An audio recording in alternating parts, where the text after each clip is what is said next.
Halo, assalamualaikum. Apa kabar teman-teman semuanya?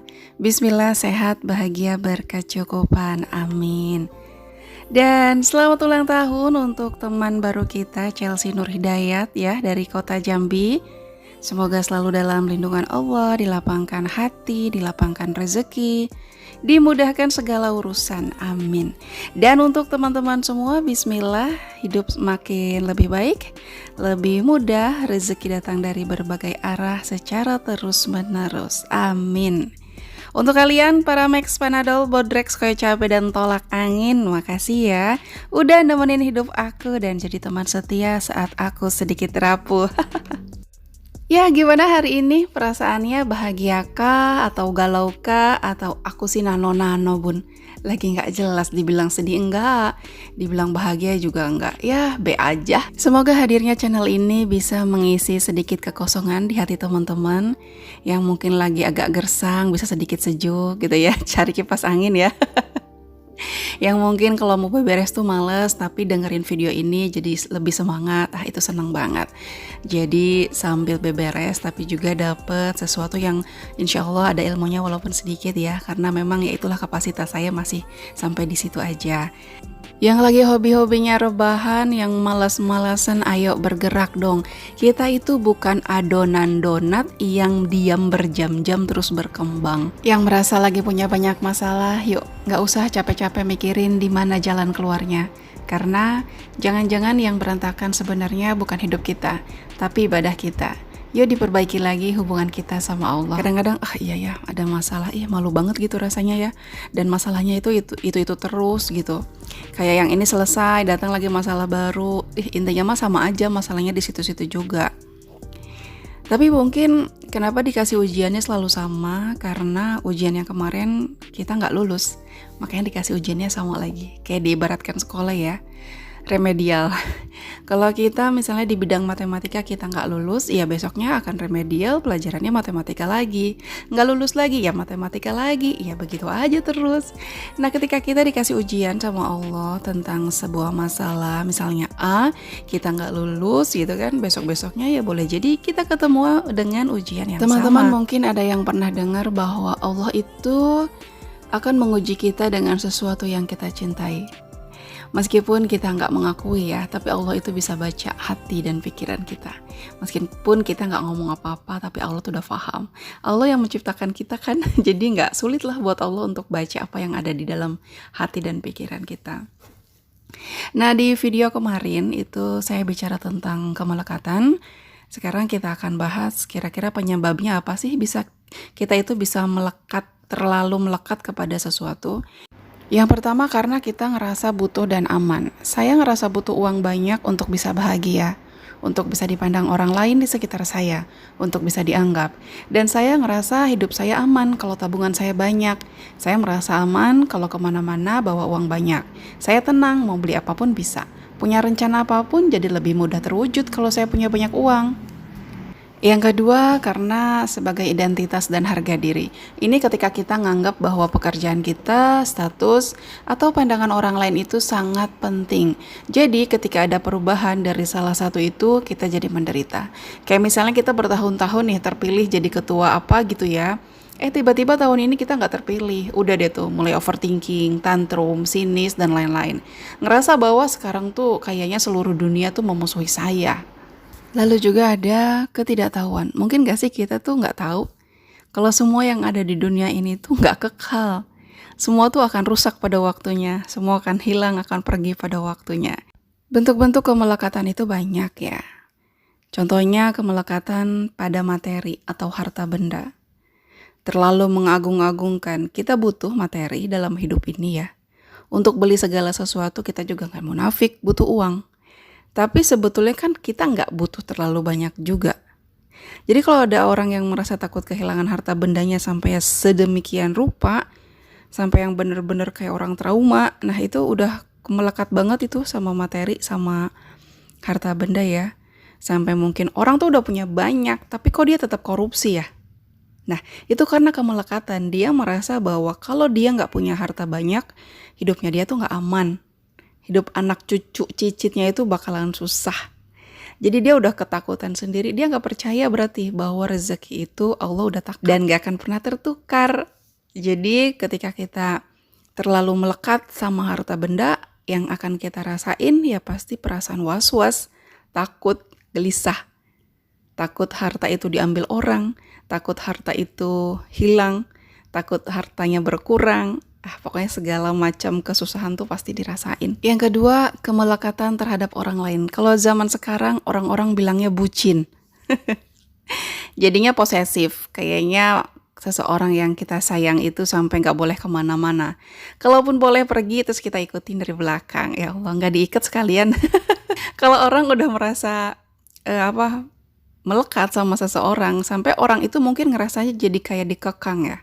Padahal sebetulnya kalau kita sayang sama seseorang atau kita cinta lah katakan gitu, kita itu nggak mengontrol dia. Jadi dia bebas kemana aja, yang penting ada di batas wajar. Dia bebas jadi dirinya sendiri, dia bebas dengan kehidupannya dia sendiri.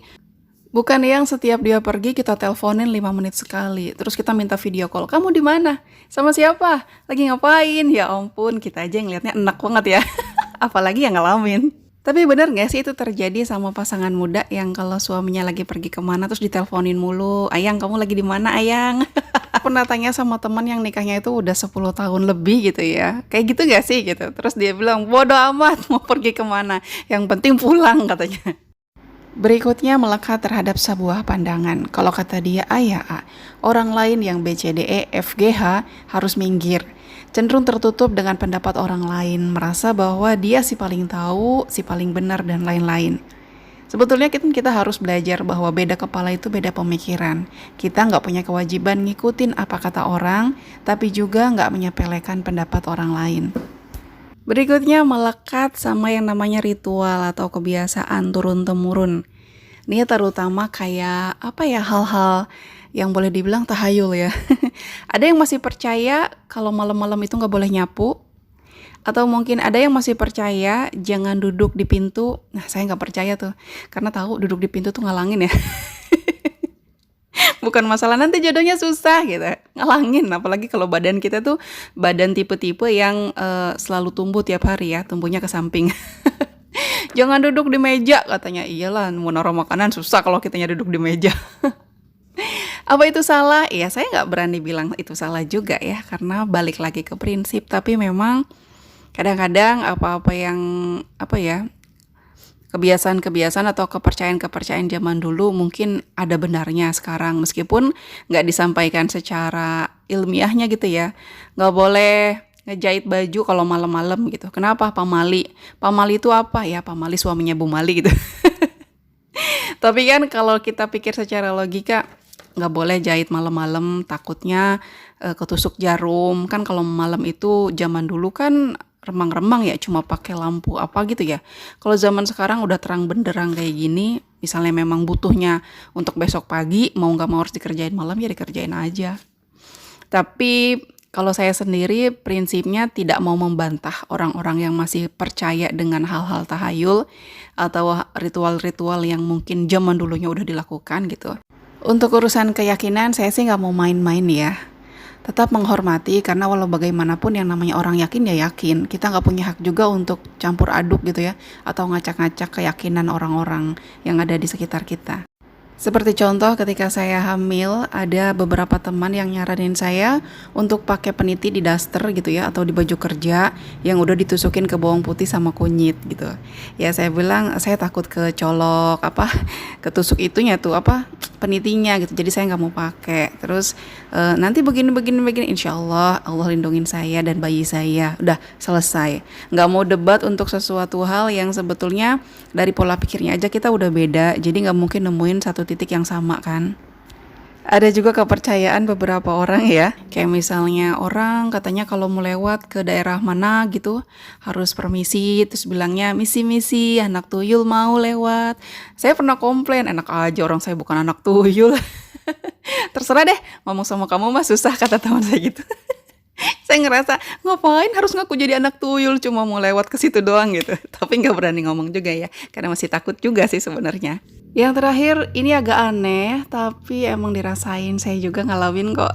Kemelekatan terhadap kebencian. Kalau udah gedek banget, kalau udah benci sama orang, lagi jalan nih gitu kan dari jauh nggak kelihatan, terus tiba-tiba papasan pas banget depan muka, idih dia belok tuh kita, terus lagi ngobrol sama teman-teman ketawa ketiwi, dia lewat. Terus kita langsung kicap, ih males banget sih ada dia gitu ya kan. Atau kita lagi makan enak nih sama teman-teman yang lain, tiba-tiba dia duduk di depan kita, langsung drop tuh selera makan kita. Kadang-kadang ada yang kalau lagi benci sama orang tuh sampai nyumpahin gitu ya, liatin aja. Liatin doang. Sebetulnya ngerasain kebencian itu hati kita tuh jadi sempit ya, jadi kayak lebih banyak nggak enaknya. Tapi kenapa ya kok kita nggak mau ngelepasin kebencian itu sama orang ya? Saya inget banget bun, abisnya dia nyakitin sayanya kebangetan sih. Teman-teman ada yang pernah dengar cerita tentang kentang busuk? Jadi ceritanya tuh gini, ada satu guru yang nyuruh anak-anaknya, muridnya itu masukin kentang ke tas sesuai dengan berapa jumlah kebencian mereka terhadap orang atau terhadap sesuatu. Misalnya nggak suka sama 3 orang, berarti masukin 3 kentang. Nggak suka sama hari Senin karena harus upacara, masukin 1 kentang. Nggak suka hari Rabu karena ada pramuka, masukin 1 kentang. Atau nggak suka sama guru ini, guru itu gitu ya. Pokoknya 1 kebencian, 1 kentang dimasukin. Setelah itu tas yang berisi kentang itu harus dibawa sama murid itu kemanapun mereka pergi, termasuk saat tidur dan ke kamar mandi. Perlahan-lahan sehari 2 hari, akhirnya banyak muridnya yang mengeluh sama gurunya. Nggak enak Pak Guru, berat banget kentangnya gitu. Lama-lama nggak enak Pak Guru, bau busuk banget nih kentangnya gitu. Nah dari situ pelajarannya adalah kentang itu diibaratkan kebencian-kebencian kita yang selalu kita bawa kemana-mana.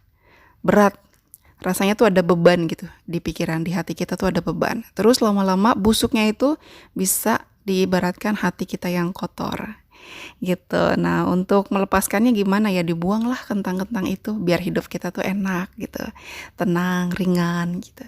Tapi karena menghapus kebencian itu nggak semudah kita membuang kentang-kentang busuk itu ya. Makanya dari situ kita sebaiknya nggak usah ketemu dia lagi. Supaya apa? Supaya kita nggak perlu bawa-bawa kentang busuk itu. Jadi kalau misalnya kita sering nongkrong bareng dia, ya udah dikurangi nongkrongnya kita. Mungkin cari circle lain yang nanti malah orang-orangnya itu orang-orang positif yang bikin kita tuh jadi berkembang, lebih bahagia, lebih baik gitu. Membenci orang seperti membakar rumahmu sendiri untuk menyingkirkan tikus.